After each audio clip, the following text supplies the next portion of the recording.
Blah blah oh. Blah blah oh. Ah. Happy Halloween, my beautiful audience, and welcome back to Pop Talk. I'm Cody MacDonald, and I'm with Veronica. Woo. It's a spooky night we're having. Happy Halloween. Happy Halloween. It's your favorite time of the year. Oh, yeah. Would you say the warm clothes, the hot food, the fact that there's candy and spooky movies involved, is that why it's your favorite time of the year? I just like to be cozy. I hear you. I like that. The color of the leaves changing and everything. Yeah, we still need to have one of those little walks. Well, if we wait too long, all the leaves will be gone. They'll be on the floor, as you call it. Not the ground. It's the ground. ground. No, you do that. You always say outside. Outside is the ground. Inside, if there's anything like we can walk on that's man-made, that's the floor. Okay. So technical. Yeah, I always pick it at you at that. Yeah, it's Halloween, and we got 2 games to talk about today. Our favorite games. Our favorite little games. My favorite game of all time, your favorite game of all time, and coincidentally, they're both kind of the same type of game. Where you're like, oh, I'm gonna play a grown man protecting a young girl in a zombie apocalypse. Oh, wow, I didn't even realize that. You did it? Oh, come on. Okay, no, but like, literally, I didn't really. Okay, it's because that it's not like the father-daughter dynamic. Yeah. Like, literally, she asks him out at one point. All right, well, we're getting ahead of ourselves. Like the gruff daddy type. Yeah. So my game I'll be choosing, or that I'll be talking about, I guess, because it's my favorite game of all time, Resident Evil 4. And then we'll be talking about your favorite game later on, because we got to save what's arguably probably the best for last. Yeah. What some might say is The Last of Us. Yes, The Last of Us. The Last my of Us. favorite game. Your favorite game. So we're definitely going to gush out. Let's just take turns. Let's just start with mine. Mm-hmm. Let's start with mine. Mine. Well, yours, like I said, yours is better. So, yeah, Resident Evil 4. It's a zombie game where you play as Leon S. Kennedy. And you're sent to, like, this Spanish... at first, it's a village you're sent to, and then later on, you're going through, like, a castle, then onto an island. The whole objective is to protect find the president's daughter named Ashley. You're not on the island the whole time? No. It's the island is like the last third of the game. Oh. At first, it's a village. I didn't know it changed locations. Yeah, there's a village, there's a castle, then there's an island, and like throughout it, when you're just constantly losing Ashley, once you find her first, you lose her like several times. Constantly losing.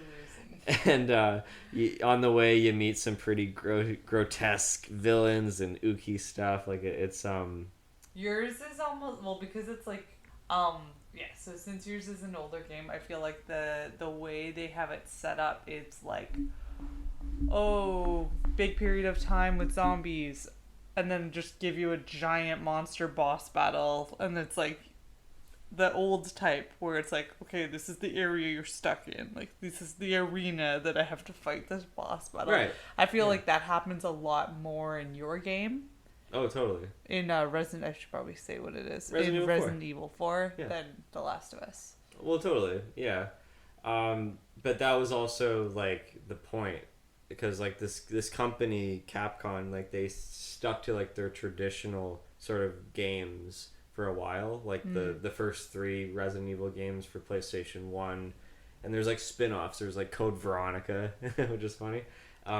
They stuck to more like survival kind of horror games, but it was more like straight up horror, not like a lot of action. And then by the time they made the 3rd game or the 4th game, I had read this actually divided the company completely, where people wanted to take a step outside of their comfort zone for making more of an action kind of survival game. And that's what this was? And that's what it ended up being. There's actually I didn't even know about this. There's a rough game out there somewhere called Resident Evil 4 The Fog Game, where Leon is in a haunted castle, and the entire game it's all foggy and hazy, kind of like a Silent Hill kind of game. Oh, weird. And it's like I can definitely see it's a precursor, like the same like kind of, you know, I guess it's the third person view when you're behind your character. Is it almost like a demo, or how did it get out? Okay. It is a demo. It just leaked somehow. I think some people had it.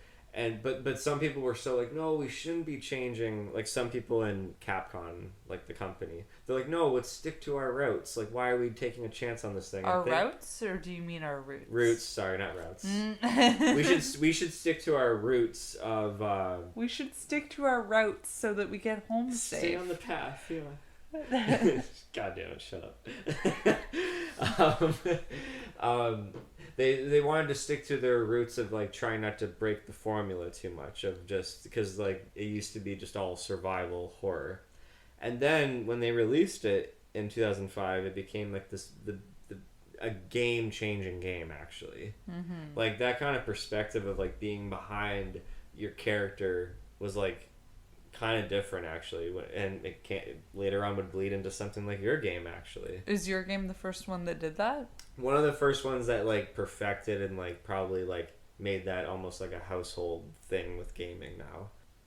But that's something for me personally that I noticed right away. So okay, so enough about the history of the game. I'll tell you my history with finding this game actually. So this was around 2009 or 2008 when I asked for the Nintendo Wii for Christmas. And at that point, I was already so used to just playing, like I said, like I'm a big platformer game, so all those colorful games were always, like, pretty much my norm to play growing up on the PlayStation 2. Then finally, when I asked for a Nintendo Wii, I had no idea what type of games were going to be, like, you know, basically the new wave, because you got the nunchuck and the controller, and, you know, you're moving around and all that. So I remember obviously playing around with Wii Sports and, like, I had Guitar Hero 3, and then I was at my godmother's house, Donna, and it was Christmas time when I got the Wii, and you know, my stocking there was, you know, a few games or whatever. When I went to her place, my godmother, she gave me a game, and I open it, and it's Resident Evil 4. I'm like, I have no idea what this is. I literally have no idea. Like, never played the games, never watched the movies at that point. And I'm like, okay. And then I went to my Nana's, like, immediately after. The Wii had already been there because I was playing Guitar Hero there. And I just popped in this game. And immediately I'm like, I've never seen anything like this before. Mm. So how old were you? This was 2008 or 9. So I might have been, like, 13, 14, something like that. Okay. Yeah. That's so funny. Or no, maybe a little bit older. I didn't get to like start playing these kind of games until I was older. Yeah, I'm not a gamer, but for this game, I was so wrapped into just the style and that first level too that everyone knows of, like when you're playing as Leon and you get to the first village and you are just getting swarmed by all these villagers and you're running around the village, and then eventually when you get inside that house, the chainsaw guy gets ignited, and like you're trying to defend yourself upstairs, and like you're knocking down the ladders, and you can't get near that chainsaw guy or else he'll just behead you in one shot and you're dead. And I remember the first time dying from this game. It was insane. Like that chainsaw guy was the toughest thing the first time. And I was hooked. I was like, this is such a great game. Yeah, like it is honestly like such a great startup to a survival game. And I've literally played Resident Evil 4 on that Wii the first time dozens of times. And then later on when I got I've always had a PlayStation 2, but when I got rid of my Wii, eventually I got it on PlayStation 2. And then I played that to death. And then I think it was like around the time you and I, when we were just dating, like maybe a year into the relationship, you finally decided, I'm going to get a PlayStation 4. Yeah. And then you're like, all right, let's do it. And we were already playing the Uncharted games, remember that? And then we're like, we'll get the launch title, PlayStation 4. We'll get the fourth game of Thief's End, which was a masterpiece. But then I literally saw Resident Evil 4 on PlayStation 4 at this pawn shop for $10. And I'm like, yeah, cha-ching. Yeah, I'm getting it on PlayStation 4. For sure. So I played this game on 3 different consoles. Oh, wait, so I just realized, so this is the... what's the quality like? Oh, it's dry. Oh, so yeah, she's... Like, sorry, we were just watching some YouTube videos of, like, the gameplay, just to, like, kind of remember some stuff we wanted to talk about. Yeah. But what we were watching on TV, was that, like, what the old one looked like? I think. Oh, you're talking about the quality of the video. The quality of the Resident Evil 4. Was that like the first when it first came out, or was that the remastered? That was the remaster. This is like more of an updated. Like what I have on PlayStation 4 is just HD. But to be honest, it's not really remastered. It's not really remastered. HD. Okay. But for standard definition on Wii, like when I had it just on my old tube TV, like it looked as good as it is like today on HD. Right. So I've always played it appropriately. Like that. Yeah. It sucks when you play PlayStation 2 on the plasma screen. It gets grainy. But to go into the game, like I really love like so many portions of this game where it's you're basically like you're using strategy so much in this game of like because like when you have the position of Leon, you're locked in like this really amazing point of view. When you're walking around, you can choose to walk slowly or walk normally, and then when you have enemies coming up, it's such a smooth backup when they're coming near you and they're gonna like hit you with a knife. You can literally just take a few steps back and plan accordingly, jump right into your inventory and do what you love doing, organizing. You always like when there's like a satisfying organization part.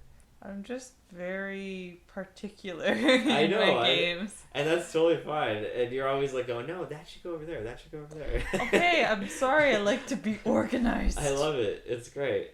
But like I'm trying to think of like favorite parts in this game. Well, wait, hang on. I'm talking too much. What do you know about this game from when I've been playing? Okay, all I know about Resident Evil from like before I was introduced to it through you as well. Yeah. Like I saw the movies first. Mm-hmm. Mia Jovovich. Yeah, the first one. And so like I don't have much experience with Resident Evil at all. So I knew the movies, and then we had a Wii, so it was, and like honestly Wii was like the first, no, not the first console we had. You had Nintendo 6 or GameCube. Yeah. Right? Yeah, so GameCube was the first game system we got for Christmas. And we just like played other games on that, like Mario and stuff. Mario Sunshine. Mario Party Sun? No. Yeah. I forget the name of it. The water one. Yeah. It's like the Mario Sunshine. Sunshine. Yeah, I for whatever reason I want to say Mario Party Sunshine, but that's not it. That's Mario Party's a different Yeah, I'm just merging them. Yeah, we played that one. It's all about like cleaning up. Yeah. What was your question? Well, you were saying that you had a Resident Evil game on the Wii, right? Oh, yes. So when we finally got the Wii, when that was super popular, we were like, oh, okay, well, let's get some other games on here. Let's, I don't remember how we came by it, but probably someone bought it for me and my family because it was Resident Evil Code Veronica. Yeah. But it wasn't the one that you're talking about. Oh, it was a Wii version. Yeah.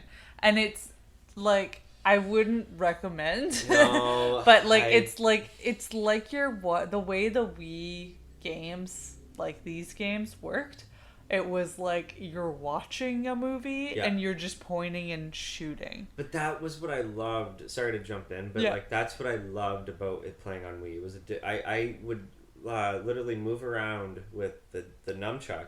Yeah. But the actual controller is where I can like aim. It was so cool to aim on the screen with the sensor. Yeah. Like I can actually like point, like that's what really stood out to me the first time. I'm now used to like the PlayStation 4 mechanics of it, but like there was a charm and it really brings me back. Even doing this hand motions, like, I would literally be pointing at the screen with the laser, pointing specifically at their heads. It was always satisfying to get a headshot. Explodes. So like that, those were the game systems that my parents had bought us. Right. Like GameCube was the first, Wii was the second. We pretty much loved Wii Sports, and we got a couple of the other games. Okay, yeah. But I think it was me that convinced probably my mom and my sisters, saying like, let's all put together and we can like buy a PlayStation 3 for my dad, and we'll buy a couple games on there for my dad. And I think it was one of those things where I really want to like play video games, but I wanted it to be a gift for, like, get him the gift. Maybe he'll play some games, and then maybe I can play some games with dad or something. But then, like, he just didn't play games that much. Like, he would play them, and I was a really bad backseat gamer, just because, like, I know you know this. I'm so sorry. But I'm bad. I know it from horrible experience. Let's just say. Shush. The reason I'm a bad backseat gamer is because, like, I don't know how to say this without sounding pretentious. You're five steps ahead of everybody in the room. Just say it. No. I don't mean it like that. I just, like, I've been playing video games for so long that I don't even know what it is. I just understand the way the game wants you to play it. Like, I don't usually get lost in games. I'm just like, well, clearly we have to go this way. Or, like, I can see, I don't know. It's just like, I don't even know what I'm looking out for. It makes sense and I know exactly where to go. And then, like, when I would watch, like, my dad or play a game, I would be like, oh, Dad, you have to go this way. Oh, you have to run this way. And even though I've never played the game before, I, like, kind of just knew the way it would be. Yeah. And then he would get really annoyed with me, being like, have you played this before? And I'm like, no, I just understand how games work. Get it. See, like, I want to be the opposite. I want to be confused and lost. No, and I don't. it out, I, like, I as get go frustrated. along. No, I like that I can just do. And, like, so even, like, you said how you came by Resident Evil 4. Yes. For me, coming by The Last of Us, I was just watching. I really liked watching playthroughs of games. Yeah. And then I saw The Last of Us come out in 2013, and people were starting to post playthroughs of that on YouTube. I heard about it because it was Game of the Year. Oh, I see. I was at the, like, I wasn't waiting for it to come out, but as soon as it was out, as soon as The Last of Us came out and it was popping off on YouTube, I was like, oh, I have to watch this. And then I, like, literally didn't even get through, like, I watched like a half an hour until I like I cried in the beginning. It's a very dramatic scene in the beginning, and I was just watching it on YouTube. I'm like, oh my god, this is so powerful. What is the game about generally? Well, let me get to that. Okay, so we bought my dad the PlayStation, and then we were buying some games from him every now and then. So it was around 2013 when The Last of Us had just come out, so it was like popping off on YouTube and everything, and I watched like the first half an hour, and it, like, the first scene made me cry. It was very dramatic, and I stopped watching the playthrough because I was like, no, I don't think I can watch this anymore. I need to play it. Yeah. And I don't want to spoil any more of this amazing game than I can. And I was like, I'm not watching this until I play it, and maybe I'll watch it another day, but, like, I need to play this. So then I was like, okay, well, Dad's birthday is coming up. What we have been doing the last little while is for his birthdays, you would buy him a PlayStation 3 game, and then we would try to, like, play it together or something. So then I bought him The Last of Us and maybe another game. And he, like, I would be like, hey, can we play this? Like, can we try it? And I think we played the intro together, and it was still very emotional. I always tear up a little bit, but, like, I've seen it so many times now, I'm getting desensitized to it. But, like, it hit me so hard the first time I saw it. It was so sad. Okay, so we played it for a little bit, but then he just never wanted to play it, and it was, like, kind of sitting, and I got to other things, and a year went by. Like, his birthday came again. And then at that point, I was just kind of like after his birthday, of course, we celebrated and everything. But after that, I realized I was like, he's not gonna play this. Okay, it was a gift for you. We waited a year. You didn't play it. Okay, I'm playing it now. And I was just like, okay, I probably could have played it earlier, but like that was a good cutoff point. And then I started playing it, and I fell in love, and I loved it. And it was like, okay, this is off topic, but slightly on topic. Did The Walking Dead come out at that point? 2013. Oh, it was already out in like 2008. Like. Oh, okay. Yeah. Okay, but so you and I were both watching that show at the same time. yeah. Sure. So it was kind of just like, oh my gosh, like, oh, so good. I just like such a good game. What Okay, is so it? okay, sorry, I'm sorry. I'm getting ahead of myself. That You're excited. It's The fine. Last of Us is about you're playing 20 years into an apocalypse. So it's not an outbreak game. It's not like you're playing a crazy night or anything. You do see a little bit of that in the beginning, but it jumps ahead 20 years into the apocalypse. So life has settled into the way things are. There's infected people, there's clickers running around, and we have quarantine zones. Things are fine. They're not fine, but they're fine. They've settled. Yeah, there's it's like the military. It's kind of scary. Like you can read all the stuff like that you find, and it kind of is like give you hints to like how the outbreak was and how crazy it was. But it's like you're in a quarantine zone run by the military. There's no real government. It's just military being crazy. Yeah. But the whole thing is you're in Pittsburgh, you're playing main character Joel. It's 20 years into the apocalypse. Nature's really taken over. Things are breaking down. Buildings are falling down. So, 20 years into the future. You're Joel, a smuggler, and you get given the task to take this teenage girl, Ellie, across the country.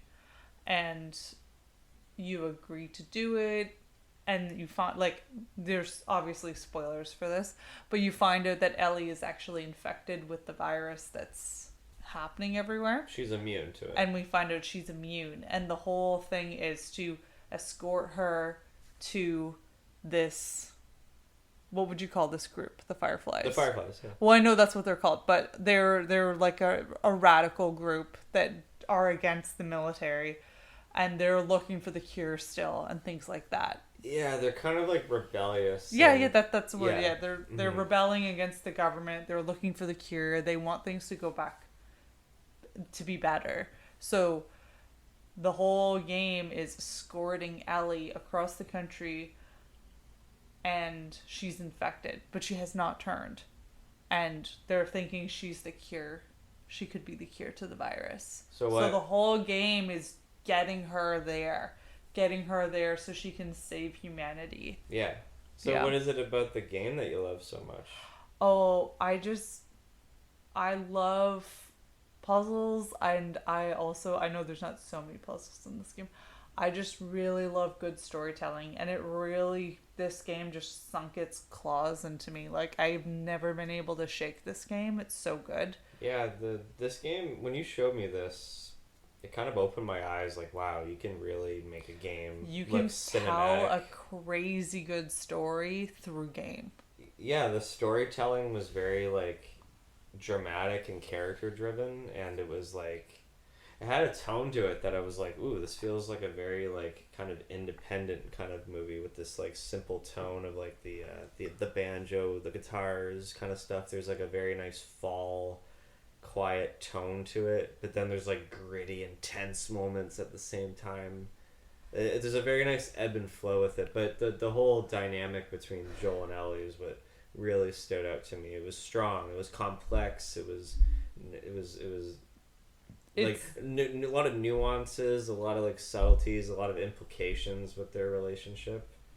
It's very much, and I'm obsessed with the game, so I've consumed a lot of, like, people talking about the game, and I don't want to just repeat what I've heard, but, like, what I see more and more, and I'm like, wow, this game is amazing, and the more I hear about it, the game really is about, like, opening the whole game is about opening yourself up and like being able to like love again kind of thing. I know that sounds kind of like not like romantic, but like the whole like catalyst of the game starts in the beginning where the outbreak is just starting and you grab your 11, 12, I don't know, maybe 14.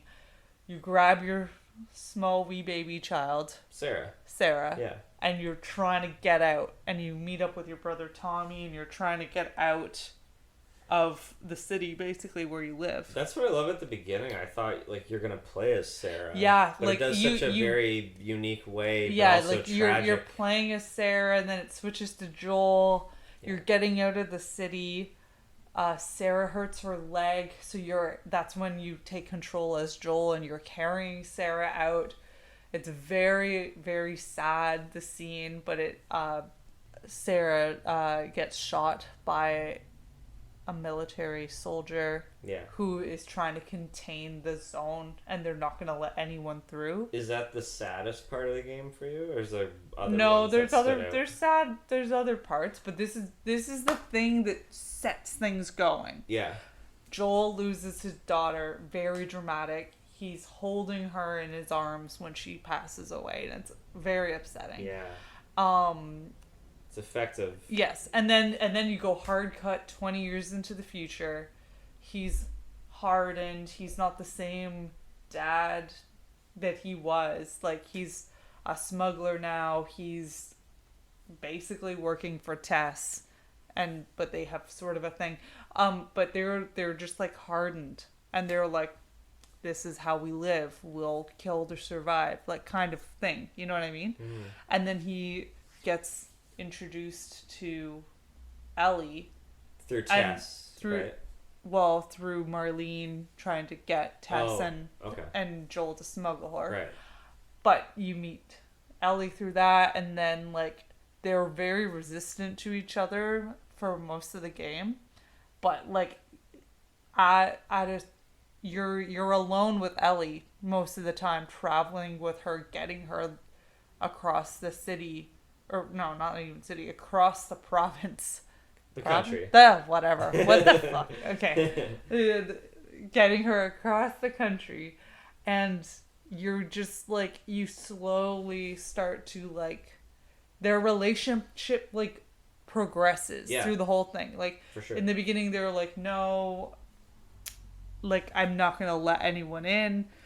Joel would like not want to talk about anything in his past. Yeah, didn't he have like a line where he said like, "You're not my daughter." You're not her. Yeah. Yeah. I sure like, as hell, I'm sure as hell ain't your father. Yeah. Ellie is like upset with him, and they have a moment, and she's saying like, "I'm not your daughter, you know," and he's like, "Yeah, you sure as hell aren't my daughter."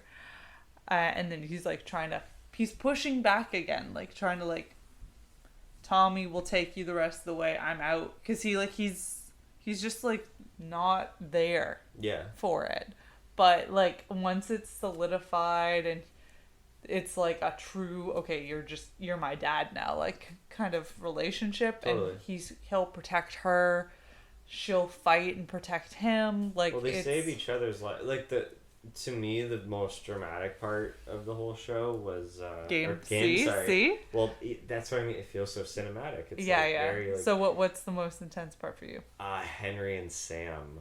Yeah. Just everything with that. Like, I'm trusting my gut. I'm like, oh, okay, we got some companions, some friends. Like, it'll all be good. And just like we've learned in The Walking Dead, you don't get attached. Well, not even that. It's just like, and this is something I've heard. I've listened, consumed so much content about The Last of Us that I don't even know where I've heard some of this stuff. Yeah. But the whole game is a cautionary tale about like opening up again, and allowing yourself to like love again, but that each person or each like chapter people that he encounters are like mini lessons for himself. Like, so Henry and Sam it's like an older brother and a younger brother, but they kind of mirror Joel and Ellie, a younger child, like 14-year-old kid, and then the older person taking care of them. Right. whether it's like an adult or an older adult. It's like they're mirroring the thing. So when that doesn't go well, it's like, if I open up, I'll die. Like, So yeah, and I was just wondering, like, for the gameplay itself, like, are you're I learned something about you personally when you play games, but like you really like to scavenge. oh And yeah, you like to like really comb the area, get everything out of every single drawer possible. every single freaking drawer must be open. Yeah. I need every little scrap. Even if I don't end up using it, I love collecting things. You use everything so wisely, and you know how to plan it out. Like, say I'm playing with you, and I'd be like, "Oh, am I okay?" Like, I have to ask permission. You're like, "Can I if use need this?" it. And I'm like, "No." Yeah, I'm like, am I allowed to use it? I know how particular you are about your inventory. I'm sorry. Like, But but about the gameplay, like, I know it's more later on, like, you develop stealth in, like, the second game. We'll probably touch upon that just a little bit, but did you find, like, the hand-on-hand combat kind of stuff really fascinating? No, well, okay. I didn't find it fascinating. I just found it convenient. I like to make Joel just beat people to death because I like to save the ammo. Well, sure, but I really like the way it really locks you in there. Oh yeah, And, like, yeah. I don't But know, one there's- of my favorite things about the game, and it's just kind of like I'm more like, the more I think about it, the more I realize more things about it. Yeah. But one of the other things that really kind of connected me to this game was literally the listen feature. Oh, yeah, that's one of my favorites, too. Like, so you're, like, talking about locking on to someone. Like, one of the things I loved about this game was that you had the listen feature where you would hold down a button, things would kind of blur out, and you would just kind of see through the walls a little bit, but you would just see things that were making noise. So it's such a cool way. What would you call it? Like, it's a cool feature for your Yeah, character it's to such go a through. a Well, cool mechanic. Yeah. It's such a cool mechanic, and I relate to that because I'm actually half deaf. So, like, I don't know. It just kind of like I just, it's there. It's a hits you. listening. It's a hearing thing. It just gels with me, and I'm just like, oh my gosh. Well, then it Yeah. allows you as a player to Well, plan not even that. accordingly. I just like, I understand what, like, not being able to hear so well is. So, like, actually being like, I have to focus and I need to listen, and then it being used in, like, having listening being used in a survival type game is something that I, like, kind of think about as a, like, oh, you're standing on my left side, I can't hear them. If I don't want to seem like I'm ignoring them, I really have to, like, look this way. Like, I don't know, it's just like little things like that. But, like, relating that to a zombie apocalypse, if it happened, I would be like, oh my god, I can't hear anything. Like, or oh my god, I'm trying to be so quiet and I'm listening so hard with my one good ear. But, you know, like, I think that's just one thing that I love about the game, and I love the characters and that they're actually, like, they feel so real. Totally, yeah. They're very well rounded, and just like they're alive. They have full lives. But even that, like, even when we're playing the game and there's, like, the little small interactions you have with Ellie, like, whether or not you have the subtitles on is one thing, but, like, just when you guys are just walking around, she's so alive. There's always, like, you know, she'll tell a funny. Well, she picks. Okay, like, this is another reason I love this game. The puns. Oh, she tells so many dad jokes. Yeah. Yeah. So, well, just pun jokes, and I'm so punny. It's a problem.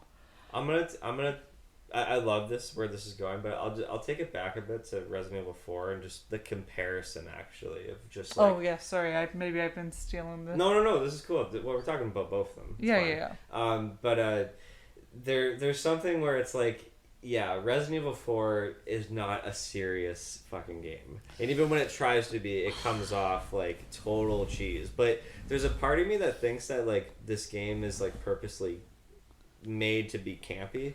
Like, it's proud to be. I kind of agree with that too. Like, that and, like the it's creators know campy. what they're doing. Like Leon being able to do like giant, like cool, awesome slow motion kicks in the air, and just how it's just played so straight when it's like that's fucking hilarious. Yeah, yeah. You know, like the fact that he's able to like fucking survive in a little boat with a giant like rope with a friggin' like a torpedo stabbing thing, fighting a giant monster in the water. Yeah, like it's a little ridiculous. That's the one part in the game that I'm like, this is really ridiculous, and I hate playing that part because like you easily get knocked over by logs that are floating in the water, and you have to keep pressing X or whatever to like sprint. Oh, for the Wii, it was keep going like this, the controller, like keep shaking it. Keep shaking it, yeah. Mm-hmm. But for mine, it's like there's no characters to latch onto as opposed to The Last of Us. Your one's more about like just focus on playing it. These are the monsters you have to fight. It's more of a like just can you pass this? Because most of the game it's like just Leon wandering around, and then he just acts all badass in front of all the bad guys. Like I thought you were gonna say ladies. Well, there's also Ada who pops in. She's like a fan favorite of the franchise, and again, there's nothing there's no chemistry whatsoever. It's just like, oh, you again. Oh, well, you again. Huh. And yeah, bye. Like that's literally all the fucking scenes. Like I'm not kidding. It's very thin, but again, it's intentional. But I will say, the best character in this fucking game is the merchant. Welcome, stranger. I've heard that so many times from you playing it, and I haven't even been around that long. What are you buying? Like, I mean, I don't mean I haven't been around that long. I mean, like, I don't watch you play that game. And the little I've seen of it, I know the welcome. What are you buying? This guy has like a giant coat. He has every fucking gun. You should upgrade your guns. You can sell shit to him. You should play and shoot him right away. So you play on the extreme hard mode. So this is what I've been wanting to tell you this funny story of what happened the first time. So the second half of the game, or the second third of this game, when I'm in the castle, and I have to fight that little guy Salazar. When you have to fight him as like the big monster that's floating around. Yeah. So right before I go inside that door to fight him, that's like the ending of the second third of the game, the merchant is right outside the gate, right? So, here I am, I'm going to stock up, I'm going to sell my stuff to him and like get everything ready. So when I was playing this on the Wii the very first time, right, I did the stupidest thing, and you're going to smack me in the head and go, wow, you don't play games that much, like clearly. I did more things that I should have done like before saving. Does that make sense? Right? So you did all your prep work, like you saved, did all your prep work, and then went into the game? Saved, did the prep work, and then I was about to continue, right? Yeah. I saved right away, but then I did all these upgrades and everything, right? Like organizing and stuff? Yeah. Organizing and all that shit, and then buying new stuff. And because, like I said, where you move around with the nunchuck, yeah. But then the controller, if you hold down B, the back button, stab, it brings out your knife. And if I actually physically throw my arm with the remote, like in a knifing formation, like how Leon does it, it'll do the knife. I put the controller down, and it held on to B, and it waved the controller when it knocked over, and it killed the merchant. Oh, and I was so upset. And then you went back on your save and nothing was done. I couldn't go back on the fucking save. It's from my Tomb Raider days. Yep. I got into gaming when I was small. My dad liked the older Tomb Raider games. Those games, like the really old Jungle one with the monkeys. There's also Venice, the really old Tomb Raider games. But I had to learn. It was you're like, click F5 if you need to save, and I would just be like, okay, I'm gonna make a jump, but I might die. Okay, save before you do the jump. It got to the point where I was like saving before I did any big move if I like failed it. Yeah. But that was like PC gaming, and then I learned the hard way. I learned. Or you save. Like the worst thing that ever happened with that, which I love how games save now, like just automatically, it's so much better. It's convenient, yeah. But like I saved as I was falling, because I saved by mistake. I saved as I was falling to my death in Tomb Raider. Oh, jeez. So when I would go to load the game, I fall and I die. So I had to start the whole game over again. That's what I had to do with Resident Evil 4. That's why in games, I'm so sorry. I'm so sorry. It's okay. That's why in games, you'll see, like, I know you'll remember me saying this, where I'm like, oh, just save over what you've done, but also do another save down one, just in case. That's like the backup to the game. Yeah, like, in case you really ruin a save. I wasn't thinking that at the time. I was learning. But then after I killed the merchant and I had to fight this boss, I couldn't because I didn't have a rocket launcher. I didn't have any ammo. I was screwed. So you know what I did? I had to restart the whole fucking game again. Literally had to restart the whole game. You learn the hard way once and then you save forever. But I'm at this point now that like I've played Resident Evil 4 so fucking much that I need to try to play it like different ways now. Like try to don't just I can easily breeze through this game, no problem. Yeah. I know about everything. But I just find it so addicting. It really does help me kind of like plan accordingly in terms of what I want to use and how I'm gonna like and the satisfaction of killing these zombies, you know, in many different ways. You know, like it's like there's a crowd. I think to my head, okay, throw a grenade, you know, they're done.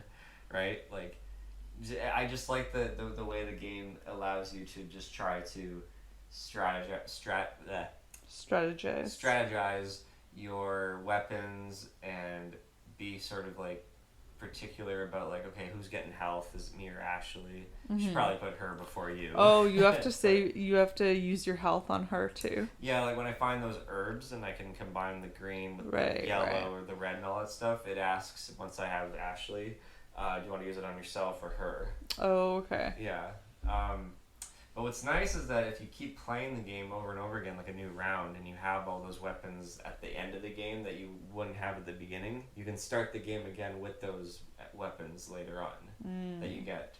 And you keep getting better and you keep getting better. And then you get a gun at the end after playing like the game 6 times in a row, where you get a gun called the Chicago Typewriter, and it's an unlimited not a minigun, like a Tommy gun.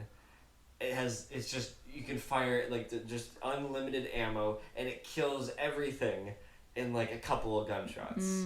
Like that's how you breeze through the fucking game. Yeah, I feel like I've always liked the hard part of games where like you're not fully decked out yet. Oh, there's some fucking hard parts in this game. Yeah. Like the bosses. Okay, I hate this part of the game. Krauser. It's the part where you have to fight the guy that's also the soldier with the knife fight. Now there's 2 parts in this game, and you've probably seen me this happen before, where sometimes I'll play this game on mute and just because I just know it so well. But then there's the part where it's all cutscenes and I have to fight this guy as he's like walking around, but then he's gonna strike at me out of nowhere. I quickly have to press like a button. Like that's really unique as like a knife fight and try to keep you on edge because you don't know when he's gonna do something and you have to think really fast. And is it different every time? It's sometimes different. It can be R2, L2 at the same time, or X and square sometimes. Like it mixes it up. But the part where you actually physically have to fight him, it took me years to fucking realize this. That like I can shoot him he's the one where he later on grows like a big featherly, like wing knife thing. I don't know if you see like along his arm. Yeah, along his one arm, and he does a bunch of backflips and all that. Mm-hmm. It took me years to realize that I can just fight this guy with a knife. It's like his weakness. Oh, that's funny. And I'm firing gun after bullet after this guy, and it just does nothing. It took me years to realize that. That's really funny. Oh, I hate that part. It kind of drags the things out a bit. The scariest fucking part of Resident Evil 4, and I had to look up, I didn't know what the hell all these terms were called, like all these names of zombies and all that, but there's the things called the degenerators. It's the one that's like, it's like a gray, like, They make weird sounds like they're breathing, like very heavily and kind of like they're losing oxygen, and it's like gross. When I played this on PlayStation 4 with the headphones, oh my god, the fucking sound design in this game is incredible, actually. I didn't know that until years later. I remember you were saying it was like making you jumpy. It was. And then when you're in the room with these degenerators before you've seen them, you're already hearing what they're sounding like, and it just it sends chills up my spine. It's the fucking scariest part of this whole game. That's so funny. For me in The Last of Us, it's the bloaters. I don't know why, but they really freak me out, and it's like every time I know when they're gonna come out because I've played the game many times. Yep. But when I know I'm getting to their, like, where I have to fight them, I get so nervous. Sure, the bloaters... Like, my hands get sweaty. Like, they just freak me out. They're not as in the game as much as, like, the clickers. Well, the clickers are, like... Oh, I mean, almost like a bloater is more rare. I mean, you fight a lot of them. Like, there's a bunch of them, but... A bloater is like the third or fourth stage. Yeah. Because that's another thing I like about this game. It's like there is a progression of the virus and how it like takes over.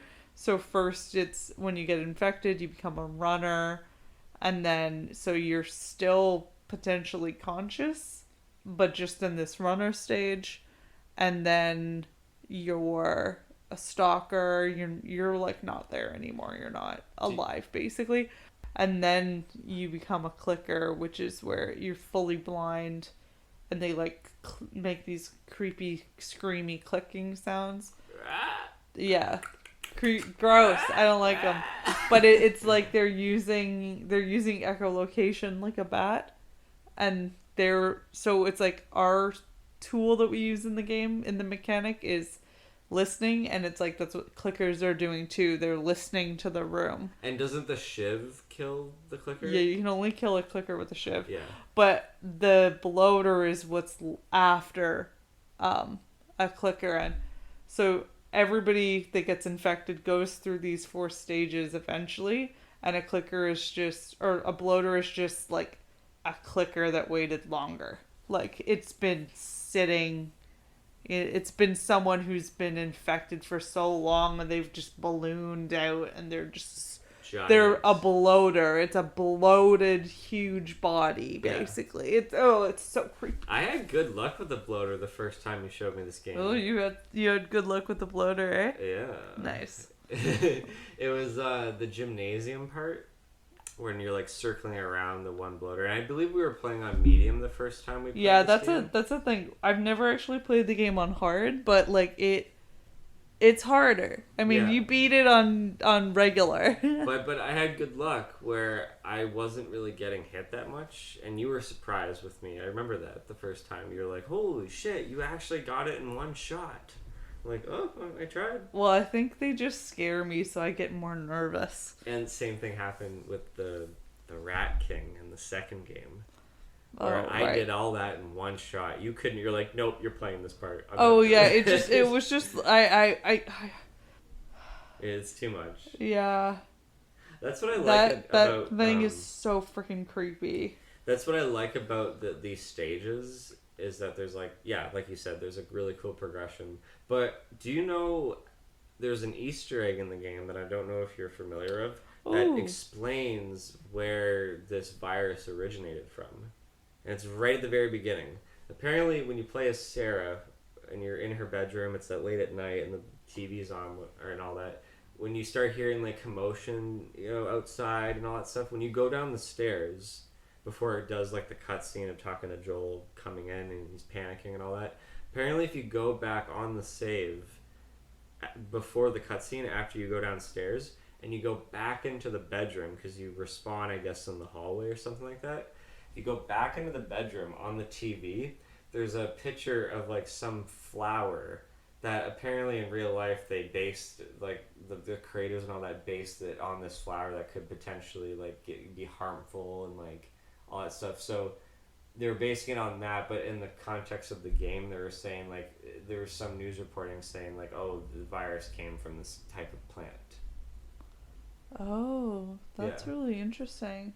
It's really cool. I've never heard of that. Did you see any Easter eggs in the first game? I can only think of the ones in the second game. Mm. I can't remember any in the first. Was there this? What you established before that like the bloaters are like the scariest like creatures you come across, but is there like a scary part in the game that you Oh, always hate getting to? yes. Yes. Which one? So it's the second time you encounter bloaters. The first time you encounter a bloater, it's in a well lit up school gym. The second time you Well, that's the part that I. Yeah, that's Yeah. the part you played. The second time you encounter a bloater, just one bloater, it's in the basement of the hotel. And you're in an area, you think you're alone. You turn on, the door is an electric door where you need to use a card key pass to get through, but you need to turn the electricity on. You find a generator, you turn the generator on, and the sound of the generator notifies all, like, it just triggers all these clickers, runners, zombies to come at you, and there's one bloater in the area. And that scared me so much because it's like dark, you're running around, there's other things trying to get you, and the bloater is after you. It was so intense. It took me like so many times. I died so much until I actually killed until I actually killed the bloater. Was there one bloater or two? It was just one, Just but one. this is the thing. I died so many times, and then I eventually found the key pass after I killed the bloater. But then now I know where exactly the key pass is, because I've only ever killed the bloater in that area once, and it scared me so bad that I know exactly where that key card is in that area. As soon as the bloater is coming after me, I run for the key card, and then I run to the door, and I skip the whole area. I cannot handle that bloater. Too freaky. I can't. Well, what about there's like some spot where there's like spores all in the air, and you go downstairs on somewhere and you throw on the mask, and it's like. Are you with Joel? Yeah, yeah. Is it in the sewers at the beginning, near the beginning of the game, like the Capitol building? I don't really remember exactly where it is. I don't know where you're talking about that. There's like green spores all in the air or something. There's like that. many spots with spores. Like when you go down below and like in a building, like say that I think. Oh yeah, I remember. There was Everything the you're stairway. saying is very the stairway generic. was the stairway was kind of like just broken, and then we had to like crawl, like jump down or something like that. You're talking about the subway outside of the Capitol building. Oh, okay. What about that area? Oh, that part creeped me out the most. Oh, that's very tame. I know, but like I can handle being around the clickers and the bloaters and all that. It's just try not to be seen by them, but it's the atmosphere of that kind of spores greenish area that really creeped me out.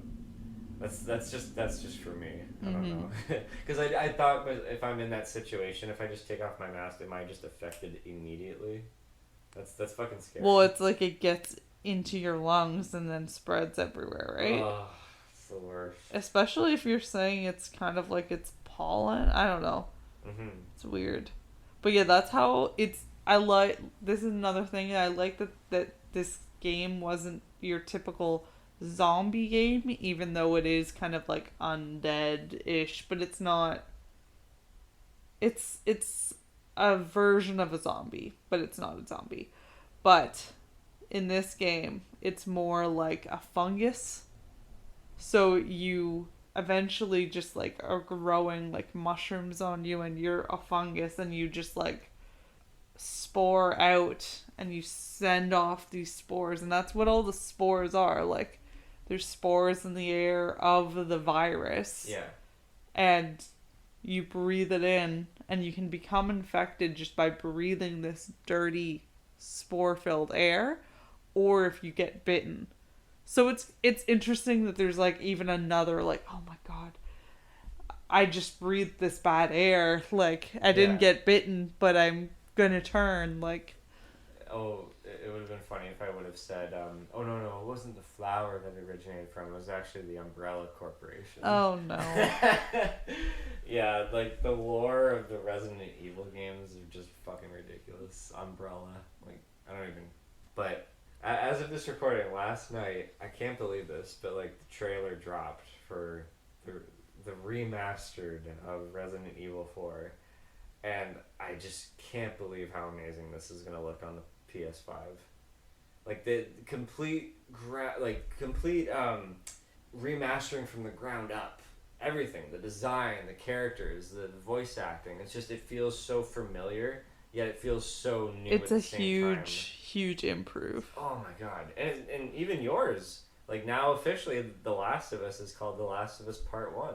Yeah, I'm so excited that they've basically reworked it so the quality is as good as The Last of Us Part 2. At first I thought all they did was just better like facial features and all that, but you actually said no, look in the background compared like to these two. Everything has been reworked. So detailed. They've I think they've added you would say the map, the area in which you can explore and everything. I think they've added space and places in this new one, in The Last of Us Part 1, the newest one, where it's just amazing quality. Yeah. They've expanded the map just slightly. It's still the same game, but it's just so much more real feeling. And it is crazy. It's after I played the second game, I was like, okay, well, the second game the quality was such a big jump, even from the remastered Last of Us, that it was just oh my gosh, this is amazing. And then you go back and you play the game you know and love, and you're like, oh no, the quality. I'm now exposed to an even higher quality of The Last of Us. It's hard to go back. So I'm actually, because it's on The Last of Us Part 1 is out on only PlayStation 5. I'm waiting. We'll get the PlayStation 5 eventually, but I'm waiting. I'm not going to let myself play The Last of Us, even though, because I was looking things up and we're talking about it, I really, really, really, really, really am craving to play it. But I'm going to wait for the newest one. Yeah. And when we have the PlayStation 5, and then I'll play it. But it's good because I need to give myself time before I play it, even though I'll still remember it all. But the more time I wait, the better it will be. You and I can almost make the same joke where you can express how excited you are about Last of Us Part 1, and I can with the remake of Resident Evil 4. We can both say, we can say, yeah, but it's going to be the most expensive game we've ever bought because a PlayStation 5 has to go with it. Yeah. Yeah. Well, I mean, we could just still buy the PlayStation 5, but not the games for a little while. Yeah, and just have the I'm happy machine. It's at least backwards compatible for 4. That's the good thing. Oh, yeah. I'm not buying any games again. Rebuying them. No, I'm tired of doing that. Digital is almost some way to go, but I mean that's up just to date. I want to talk about the ending of your game and how fucking so ambiguous and powerful and depthful and challenging it was. Just where everything leads with Joel's decision to lie to Ellie. Yeah, it's one of those things. The ending of The Last of Us is you are able to bring Ellie all the way across the country to the Firefly group, where they have a doctor working at a hospital, in what's left of the hospital, looking for a cure. And Joel brings Ellie all the way over. They barely survive, and they do tests on Ellie, and you find out that yes, Ellie is immune, and the thing that the cortiscopes, I forget if that's the right word, growing all over her brain is why she's immune, and they can harvest it and create a vaccine from that. A cure, yeah. And at this point, Joel is no, this is my child. Their connection is so strong that he's made with an awful choice of let them kill Ellie, who is now my surrogate daughter, and it will save humanity, or fuck it, kill everyone, lie to Ellie, tell her that everything's fine and it didn't work and this is just the way things are. Lie to her, screw the world and have your surrogate daughter live, or let your surrogate daughter die and save everyone. It's such a heavy decision. But ultimately, Joel says, "I'd rather keep Ellie alive and just." But not only that, but the fact that he knows more information about the Fireflies, and that's what like Ellie's like final question was of just like his. Well, because he's lying that the Fireflies couldn't make a cure from what Ellie has, and that there's more people like Ellie. Right. He lied saying like you're not as important as like it's not as important as you think. Everything's fine. They're not looking for a cure anymore. And like the whole game, Ellie's gone through hell, and she's been internalizing every death and being like, she knows she's the cure for the vaccine, but she doesn't know that it would kill her. But every death that happens, she's like, I'm gonna redeem everything. Yeah. And she doesn't ultimately get the choice to, because Joel takes that almost away from her. He is choosing for himself. It's very much the anti-hero because totally. He's doing things that are bad, but you feel very justified in doing them, and you feel like this is the right decision. But again, I've said this before about complex things and storytellings where you don't have to agree with what the character does, but you can understand where it came from. It's almost, I know this is a completely different game that we're talking about, but the last choice in Life is Strange, it kind of reminds me of the same thing. It's save your best friend and let the town you grew up in get wiped out by a hurricane, or let your friend die, your best friend die, potential girlfriend if you play it that way, let her die and save the town. Yeah. But I'm like, you know what? No, it's us against the world. I want to be with you and me forever. Screw the town.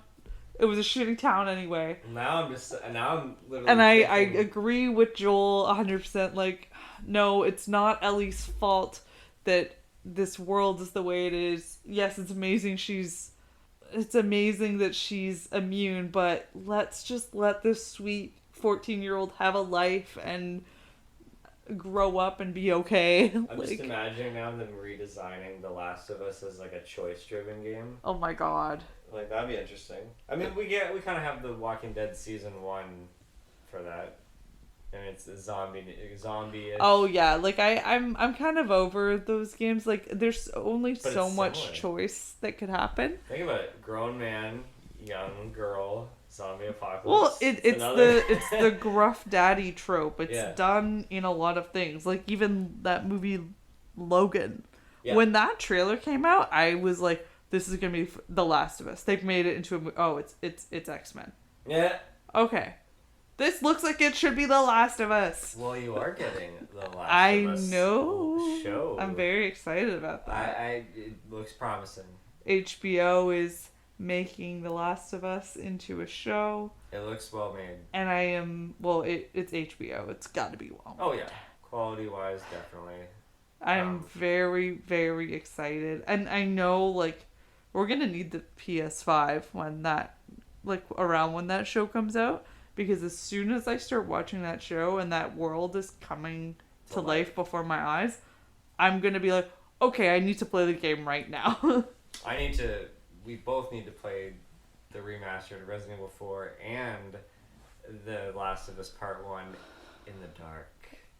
I need to play on, like, hard. Because I just love the story. And it's such a... I don't know. I like things that make me sad, and The Last of Us is one of those things that it just breaks my heart, but it's such a good story, and I love it. I loved the story in The Last of Us. I really, really admired, like... and that's another one of these times where I just, wow, I've never seen anything like this before. Like the cutscenes even during The Last of Us felt like a movie. Like I could have just sat there and watched this story played out, but I'm just like, oh, now you got to start moving around. That's what I like about these kind of games. It's not like, oh, I'm a stiff person and I'm running over here to do this elaborate puzzle, and then I'm just it's like, I mean, like, there were stakes. I was Ellie and or I was Joel, and I'm just like, this is my child, I'm protecting her. Like, you fall into the roles as you're playing the game. Mm-hmm. And it's just so good. I think with me, it's like, I like the efficiency of action and tension through Resident Evil 4. Like, I like that very rarely there's a dull moment. Like, that's only if you come across an area where it's like, oh, okay, the blue flyer. Oh, the merchant's here. Oh, and there's that nice ambient music that plays at the save typewriter. Yeah. Scene. But then there's parts where it's like, literally like, oh, it just feels normal, it's quiet, whatever, I'm just going down this little hill. Oh, and then these like villagers are pushing a boulder over, and I have to literally keep pressing X to run, like sprint as fast as I can. I never really liked those games as much. I think I always noticed that I tend to like the games that are almost as realistic as they can be. Mm-hmm. Kind of like, okay, yeah, this is what life would be if the military took over and quarantine zones were put up. I think you relish in the story way more than The Last of Us, and I'm just really wrapped in the gameplay of Resident Evil 4. Like, I think I need there to be a story to hold it, because like, it's funny, when I'm playing these games, I don't really remember, like, you don't think about what your hands are doing when you're playing a game, but you're just clicking buttons. Right. But, like, you're doing complex things. But, like, when I'm playing the game, I'm crouching. I have no idea what button I'm clicking, but I'm crouching. It's like you just, like, it almost becomes muscle memory at a certain point where you're like, I know exactly how to shoot someone really far away, or, like, take out zombies and, like, sneak up behind them and, like, in a way, strangle them. But, like, I don't know what I'm clicking or what it looks like when I'm playing a game. In some way, playing a video game with its controller is like playing like a musical instrument. Like, where you're going by memorization, you're going by timing. Like, for me, when I'm wrapped up in like, say, Resident Evil 4, I'm getting so much satisfaction of just being able to do a combination of buttons at the same time. Maybe more so your game, but like, I wouldn't say... That's a tough one.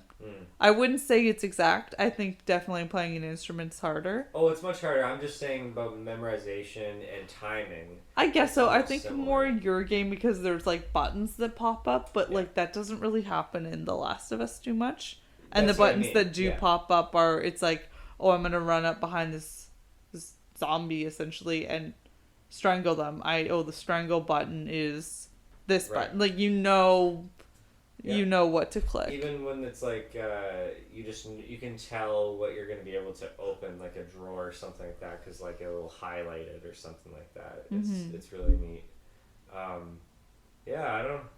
think I kind of touched upon everything that I had to say about Resident Evil 4. But I think I've told you this before, but I just want to say it.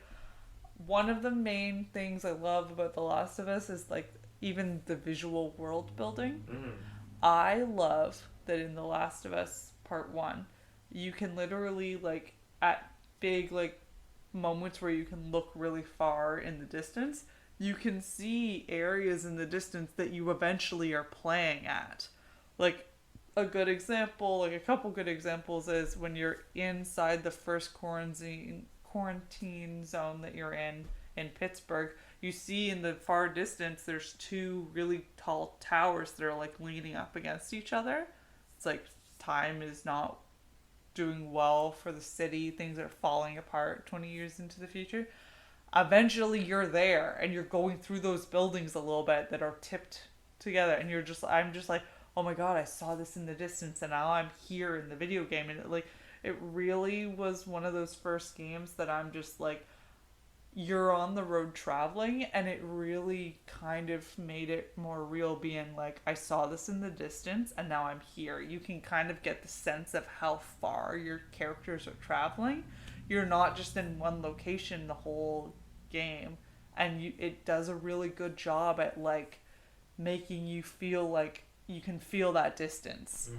Like, you see the Capitol building in the far distance, you eventually get there and you're like, okay, I saw this in the distance and now I'm in it. Like, it's just, it makes the world feel so real, and you get the geography. It's the way you're describing that, of just like, oh, I see my destination in the distance. It's another Naughty Dog game, but Jack and Daxter. Like the first one, the Precursor Legacy, like I can see my destinations in the distance, and when I reach the end of the game, I'm looking back and I'm seeing everything, like the whole world in the distance. I've always liked that. It really just opens the world up more. It's not like you're going in a little room and then you go to another room. You can't look back at what you've done. Like, but in The Last of Us, it's just like, oh my gosh, I was over here and now I'm over here. My character has really been traveling for days. Like, it's just so cool, I find. And also, it has giraffes. Oh yeah, you found out you love them. I love giraffes. I don't know why. I want one. No, you don't want one. And the scene where they find one, it's just like, oh, hope. Like, that scene nice is moment. there to like be like, oh, things can still be good. Exactly. But yeah, the giraffe scene is very good. It comes at a moment where they just got through winter, and winter was really tough. I mean, I saved a dog in my game. A dog stepped in a... See, The Last of Us is a really trap. intense game. There's like, it's very emotional. But the closest thing I did was just I saved a dog from a bear trap, and then it went. We got to pet a giraffe. Yeah, but I saved a dog from a bear trap. I did better. I mean, I got to pet a giraffe. Well, I mean, I guess I can put my thoughts to rest. What about you? I guess so too. I know I forgot stuff. There's so much. There's so much to talk about. To yours specifically, there's like themes and like just. I can't even get into it too much, but it's just a phenomenal game. It's your favorite game. The story is so good. I'm so excited for the show to come out so that people I want to experience the story in this game get to experience it without actually having to play the game. Yeah, we can be like to our parents. Finally, you can watch it. Well, both of my sisters aren't into video games, and I just want them to experience the story. It's so haunting, and it's been like, it came out in 2013. I probably played it 2014. In a couple of years, I'll have been playing this game for 10 years. And that's insane to me. But, like, I love this game so much. 15 years for me. That's crazy. Yeah. Whoa. I don't want to think about that. Oh, that's too old. I'm sorry. Half of my life so far I've been playing this game. That's insane. Yeah. Holy shit. Well, I mean, Resident Evil 4, I mean, that just shows you that's why this game is your favorite game. It holds up. I mean, for both of our games, the fact that, like, and not only, it's funny that they're similar in terms of, like, you know, like we've established before, but they must be so great that they're still worthy enough to get, like, updates and people are still talking about them, you know? I find that kind of a coincidence, actually. Did yours win any awards or anything? I think it did. Yeah, like, yeah. I mean, again, it's the highest rated game on Metacritic. Oh, okay. With a 96. And you said The Last of Us got Game of the Year? Of that year, yeah. Actually, it came out on my birthday. Oh yeah, that's what you said. That okay, Yeah. Just another reason why I love you. Oh, I love you too. That's one thing when we started dating. It was just kind of like, oh, I really want to show you these games that I love. I think that just shows that we are like little gamer people. Yeah. But like that was a thing that was important for me to be like, you have to play this game with me. It's so good. You need to experience it. But I had so much fun. Like, you showed me all of the Uncharted games, and I had never played any of those. While playing it, though, I was just like, oh, it's the male version of Tomb Raider. Okay. Yeah. I loved playing The Last of Us with you. I loved playing... actually, I could just take a look at the shelf. What do we got? Yeah. Well, just really all the choice-driven story games. Like those have been fun. Yeah. Detroit Becoming Human was really good. Like, I know we touched upon them, but like the Walking Dead games were fun to a certain extent. They were alright. They were interesting. I've talked before about... I've always loved survival. Like, zombie survival has always been a cool idea. Yeah. So, like, even when The Walking Dead came out, I was like, oh my god, this is so cool. A zombie movie just ends, but I want to know what happens more. Yeah. A zombie show, I get to keep finding out what would happen next. Yeah. And I just thought that was so cool. So that's also, like, why I like playing somewhat, like, zombie survival-ish games. Like, it's not like you're just getting given bullets and... Yeah, I'm spoiled in my game. And whatever. You're literally crafting things and making things and being like, oh, I found some scissors. Yeah. Oh, I found some sugar. Oh, I'm going to make a little sugar scissor bomb later. Imagine every clicker or runner you kill, when they die, it spawns a treat or an achievement. A treat. like it you get spawns ammo. like ammo. Like, I mean, some clickers have some ammo on them, but it's not like all the time. And it's all the time for me. See, that's another thing I didn't like in your game. That this sounds super morbid for me to say, but that the bodies disappear and then it's like there's a light. I'm like, no, I want it to be as realistic. It looks like they melt and disintegrate in the earth. See, because they're already it's just dead. But that's the thing where it's like, I like the fantasy. I know yours is more just like, you shot the zombie, okay, it's dead. And now it's gone. The game erased it. Yeah. I like in The Last of Us where it's just like it just feels more real. The game's not just gonna like spawn out anything. See, I like this discussion because I think I figured out why these two are our favorite games and why they kind of like define our perception and our how do I say it, like our taste in games. Is that like I like the simple objective, what's point A to point Z, and I'm all about like playing the game, like what controls can I do, what can I find things in the area, like what just I want to indulge. I don't care how many times I die, as many times I die, whatever, I just want to figure this out. But you're all about like indulging yourself in the characters and the story and just letting the story play out. You like kind of like using your hands less in a way. Yeah, that's why when you were saying it's like a musical instrument, I'm like, I mean, when I play The Last of Us, I'm just running around and clicking buttons. Like it's not, I don't think of it as hard. I know it gets scary, but like, sure. Yeah. It's just like one of those things. And like, I'm sorry, this is me jumping back to like, I'm gonna end off soon with this. And it was that the end of The Last of Us where Ellie is asking Joel, like, swear to me everything you've told me about about the fireflies. Swear to me, Joel, that everything you've told me about the fireflies is true. Yeah. And he says, I swear. And she ends it with saying, okay. When it ends like that, it's ambiguous. Right. You don't know if she believes him. You don't know if she doesn't believe him. Yeah. Like, this is before part 2 came out, so I'm not even thinking about that. But, like, you don't know what's going to happen next. And you're just like, I hope. So you know that they're headed back to Jackson, where Tommy has made, like, settled there.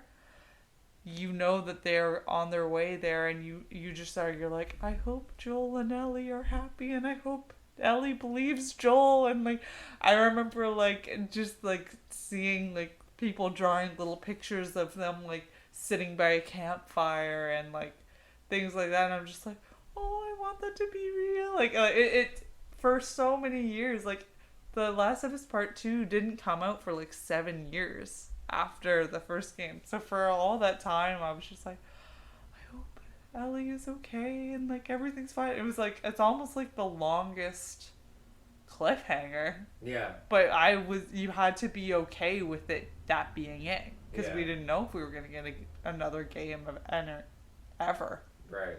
But yeah, it was very okay. Like it just ends and you're kind of like, oh no. Yeah. Like it doesn't. It sits with you after a while. Yeah. Yeah. It's not the kind of game that ties itself up neatly in a bow afterwards. But that's it. It's the storytelling. It's so hauntingly good and like. Yeah, I love this game. I'm never gonna stop loving this game. And it's the perfect time to play both of these, really. It's the fall. Though I have to wait. Your game is like a nice fall day sometimes with the leaves. It looks great. Well, mine is like disgusting haze, but it's like clearly the fall. That's even another thing that I didn't even mention before. But like, that's another cool thing I like in The Last of Us Part 1 is you play through every season. Mm-hmm.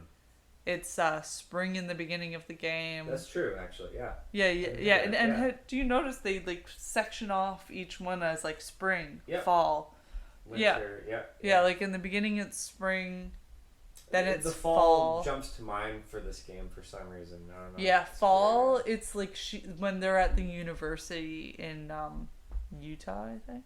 Right. That's where fall takes place. Winter is the whole David era and running away from like the cannibals. And spring, I guess it ends in spring actually. Spring, so it starts in summer. Spring is like the ending. Yeah, like new life almost. Yeah, it's like starting again. Yeah. It's thematically, it's appropriate. Yeah. Yeah, I don't know, for some reason the fall is always what jumps to mind. But has this conversation sparked your interest to want to replay this again? Or are you holding off? I'm holding off because I don't want to play it again before I play the part 1 redone one. I'll save that. Me too. Mine too. And then I'll play the second one again. I'll just play everything to see it all. Yeah. I'm when I really like something, I usually fixate on it and I'm all over it for a really long period of time. So then I know that when I want to play it again, I have to wait like a year or more. I want to like give it time so that when I experience it again, I can maybe forget stuff, but my memory's too good on these things and I won't forget it. Your memory is pretty good, actually. Yeah. We watched a movie the other day that Cody's like, oh, you watched this year? And I'm like, yeah. And he's like, oh yeah, that's 10 years ago. And then I'm just like, oh, I love this part. And he was like, have you only seen this once? And I'm like, yeah. I have such a good TV brain. Like, I remember things in television very well. I think I just watch too much sometimes that it's like my memory bank gets a little bit overstuffed. Or maybe your memory bank is just full of useful things. Useful? Yeah. Or useless. I don't know. I don't know what's in there, so. Oh my god. Yeah, this was nice. Yeah. This was nice, V. Thank you. Oh yeah, no worries. I'm sorry for rambling. No, you're passionate. This is fine. I know you're not too fond of my game. That's what's kind of the elephant in the room. But it's still fine. It's a discussion. You like your game, I like my game. I'm happy you like my game, though. Yeah. Let's go play. Wait, let's end it off. Happy Halloween. Yeah. I hope everyone has a great night. A spooky night. Ooh, yes. Have a nice spooky time, my beautiful audience. And if you're new here, subscribe to So to Speak and listen to more discussions on there. And I will see you all on the next one. Goodbye. Bye-bye. Ooh.